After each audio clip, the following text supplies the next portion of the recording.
Hi my lovelies, welcome back to my channel, and for everybody who is new, I'm Leorah and I'm so glad you found me. So welcome to this new video where we are going to actually finish off this whole story about my journey to color. So this is supposed to be, as far as I can see it right now, this is supposed to be the last video in that whole segment, and this is actually the video where I'm talking how I got discovered for modeling.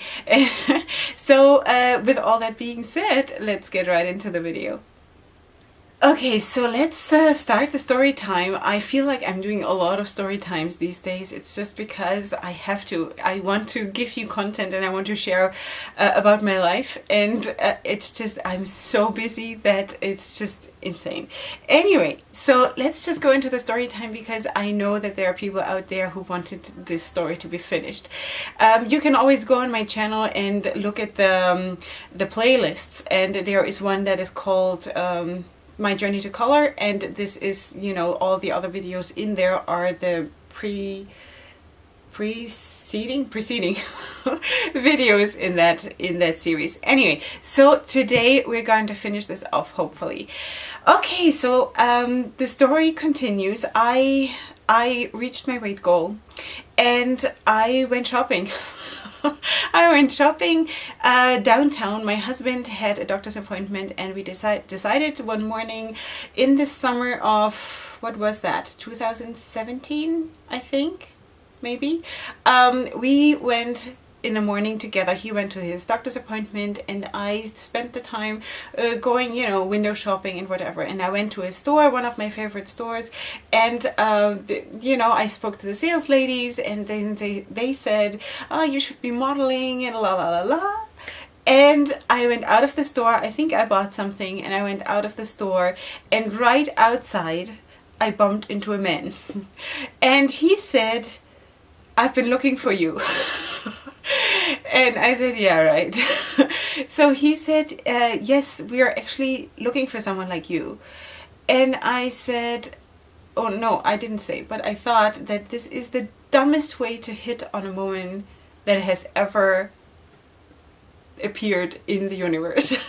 This is the dumbest way, you know. And he said, no, I'm serious. So yeah, okay, I didn't believe him, but then he gave me his card and he said, please be in touch with my boss today. Okay, so I took his card and I walked back to the place where I wanted to, or I was meant to meet my husband after his doctor's appointment, and then we sat down in like a street cafe kind of a thing, and he had a coffee and I took out my carrots. and then I told him about it, and I actually thought that he would say, like, immediately, you know, stay away from this kind of stuff. It's probably shady, you know, don't. And so I told him, and then he said, well, what's the worst thing that could happen? You know, just write to that person and see what happens. So I went back home, and just an hour later, I wrote an email to that boss. And I had no idea what to write. I've never done anything like that. I just know that one really should send in like modeling pictures and headshots and all kinds of things, and your experiences and your all credentials and I don't know what. And I didn't do any of this. I said, I met someone on the street who gave me your card, who told me to be in touch with you. And that's what I'm doing. I can attach one picture, like a selfie or something, or two, and that's all I have. So if you're interested, then please be in touch. And it took not even a day, and that person, the boss, was in touch with me. And she said that, yes, we'll talk about it. Right now we have nothing to shoot, but, and I think that was in June or something like this, and she said at the beginning of September we are going to shoot the holiday line for the upcoming Jewish holidays, so I'll be in touch with you. So time went by and I didn't hear anything. All August I was on eggshells, and I thought, she has forgotten, and you know, whatever, and it's sad, and I was sort of mourning my life opportunity, the dream of my life to come true, and it's not gonna happen. And then at either it was the very, very end of August or the very beginning of September, she called. And she said, in 2 days, we're going to have a photo shoot. Can you come? And that person did not take into consideration that I have a lot of kids, and it was the beginning of the school year, and you have a lot of stuff to shuffle around, you know, to make something like this happen, because that meant that I had to drive through the whole country and to get there, and I would be gone the whole day. So I said, yes, I will be there. I'll make it possible. Okay, so I did everything that I had to do in order to sort of dig my way out of being at home the whole day. And my baby boy, who is now Tekoa, who has been on my channel a couple times already, he was very, very small back then still. So yeah, he was like 1 year old or something like that. So it was not so easy to get out of the house, you know, for the whole day, because I had to leave like 7 o'clock in the morning, because I had 2 hours drive to get there. And yes, my country is that small, so 2 hours of drive takes me to the other end of the country, seriously. So yeah, so I did that though. I left the house at 7. At 9 o'clock I was at the studio, and at 9:30 we were all supposed to be there. So the last half an hour I spent in the car just praying and trying to like gather my nerves, because I was dying. And I think I made voicemails to everybody in my family. Yeah, so then I went in there, and the makeup artist did a makeover, which was horrible. I looked like a circus freak, and yeah, but then we started the photo shoot. I was super nervous, but I was so... I couldn't believe it, you know. They had big stands of clothes for there were like 3 models, and I was like for the smaller sizes, which I couldn't believe either, because I was always fat. So how can I suddenly model for like small and medium? I can't even believe that. And then there were 2 bigger models who were modeling for the bigger sizes, and each model had a big stand of clothes prepared, and we had to, in that day of photo shoots, we had to go through all of them. And we were just, you know, after we had done the photo shoot, and it went pretty fast, you know, you take like 10-20 pictures of each outfit, and then you just drop everything and you go put on the next outfit. And there were people who then collected all the clothes and sorted everything, and I felt really professional. But when I now look at the pictures, it was not like... makeup was horrible. The makeup was horrible. Even the next time when I did my own makeup, it was horrible. I can't even... I was really debating if I should even show you pictures, and I will, don't worry. But I'm really embarrassed about the makeup. Everything else was okay. I was much thinner back then. I actually had to gain some weight, but that will be the topic for a different video. Anyway, so we did the photo shoots, and it took us till something like 4:30 in the afternoon. I was completely exhausted after that, and then I drove home. I had another 2 hours to drive home, and I thought, okay, so I pretty, you know, I'm such an amateur, she's never gonna call me back. And she actually called me while I was driving home and invited me for the next photo shoot. So that was awesome. That gave me such a boost, you know, in my self-confidence and stuff. And then yeah, so she also then, she has a couple of stores in Israel, and she invited me as a style consultant for one of her like sales days, like special kind of sales days, to, you know, make over, to give customers a whole makeover and things like that. So that was super fun, and it's all on a very small level. Like, don't think this was like a big deal. It wasn't, you know, it's a very small brand. And I was on a couple of flyers, and actually at some point I was on a 3-meter high poster, not anywhere near where I live, but in the center of the country and up north. There were actually posters with me on it, which I, up until like today, I can't believe it. I've never seen it, but people I know who have traveled up north, they saw it, and they said, "Whoa, was that Leorah?" Yes. Yes, it was Leorah. And of course my boss had the permission for that. She asked me if I want to do that, if I want to be on the poster, and I said, what kind of question is that? Of course, like, you know, put me everywhere. Anyway, it didn't lead to much. I did not get asked back to come back modeling, and for the longest time I thought, well, what went wrong? What did I do wrong? And then after a couple months of sort of, you know, beating myself up about it, I finally picked up the phone and I asked her. I called her and I asked her what happened. You know, was I not good enough? Was I that terrible? And she said, you know what, Leorah, no, you were not terrible, but you were just too thin. Now, do you see the irony in this? I was suddenly too thin. All my life I've been too fat, and now suddenly I could not get the job because I was too thin. So she said she wanted to lead her brand more into like catering to also bigger sizes, and also the summer collection by then was coming up, or they were shooting the summer collection, and that was not modest clothing, and she wanted to have a photo shoot on the beach with like very not modest clothing. So I was not even like, it wasn't even like a question that I would model for this, and I was too thin. So that was it, and I was actually very sad about it. I still thought after all of this, you know, it could have been great to continue together, but it was just not meant to be. Actually, later on, she contacted me when my following had grown and I had started my YouTube channel. That must have been maybe half a year ago or a little bit longer. She contacted me and she asked me if I want to promote her on my social media. And I asked her for the terms because I was totally up for like a collaboration or something like that in terms of clothing, because I don't have that yet.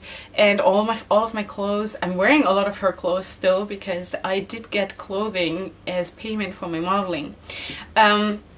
But other than that, I don't have anything. Like, all of this is my clothing, and it's mostly like I've been telling you that most of my clothing is secondhand, so that's what it is, you know. I just piece stuff together that I find here and there.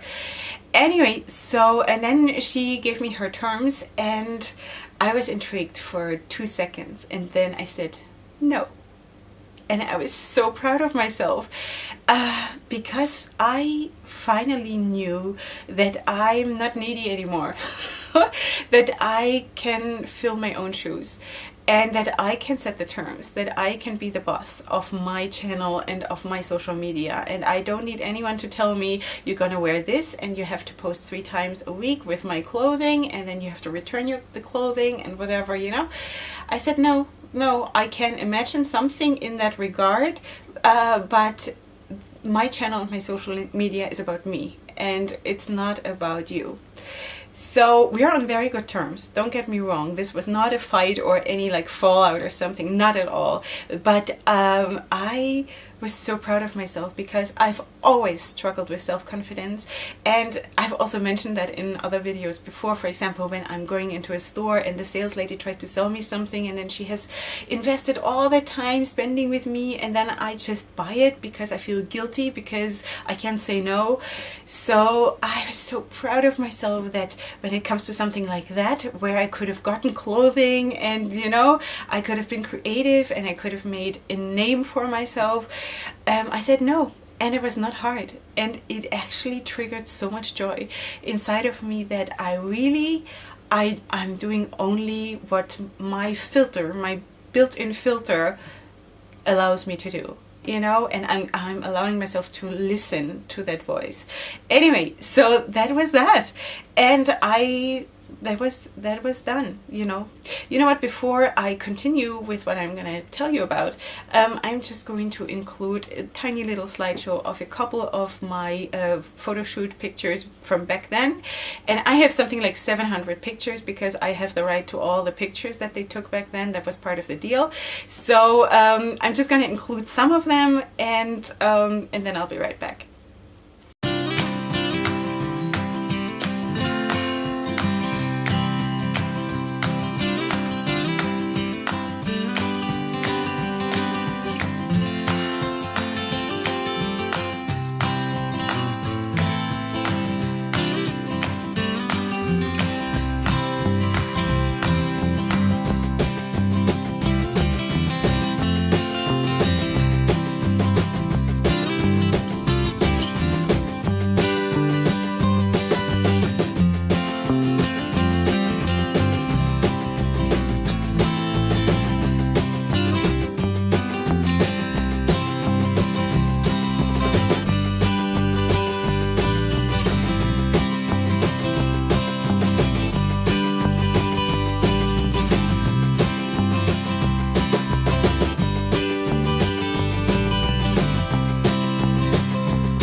hope you enjoyed that. For me, it is really a little bit embarrassing to show you this, because I think with when I'm looking at those pictures with my eyes, I see all my insecurities in those pictures, and maybe someone else doesn't see it. I hope so. And plus the makeup looks terrible, and if I could model officially now in a studio, like, you know, I think I could be much better, because I have so much more experience now when I'm doing my photo shoots, which is sort of my own built studio that I have, but it's in my home, you know. And I've been trying out myself with the makeup looks that I'm modeling for, or also with the clothes that I'm putting together. And in the security of my own home, I've been trying, you know, posing and all of that, and I had not done that before when, you know, when I did the photo shoot for that brand. So I think I could be much better now. And unfortunately, I don't know, nothing has come out of this. Again, there was a different brand, also a local brand, who had asked me, and I had sent in my my application for modeling, and they never got back to me, so I guess they were not interested. And it's okay. I guess I'm also starting to maybe get a little bit too old for this. I don't know. I don't know. But it's just the way it is, and I'm not putting my life on hold for anything anymore. I'm just doing and going, you know, for my dreams and for my goals. And I feel like I've already now waited too long to do all the things that I've been dreaming of, or that were waiting to be discovered, because I couldn't do them because I didn't know yet that they were like right here, and I had no idea, you know. They were just right here and waiting to just burst out, and I didn't know. So, and now I'm discovering all of this, and I'm loving it. And the thing is with the journey to color is that it's actually something that I did not expect, and that is a friend of mine who studied fashion design, and she has, you know, worked with a lot of creativity, like putting together outfits and things like that. And she says that when she started doing that, she had the need to dress down and to actually, like, she was wearing, at some point, she was just wearing black all the time, and I did not know it. Like, I didn't know her that way. And at some point she told me, you know, when you're dealing with so much color all the time, your eyes need to rest. It's so exhausting. And I was like, huh? What is she talking about? You know, I had just gotten into color, and I was bursting with this, and it was like my whole body was tingling, and I needed this so bad.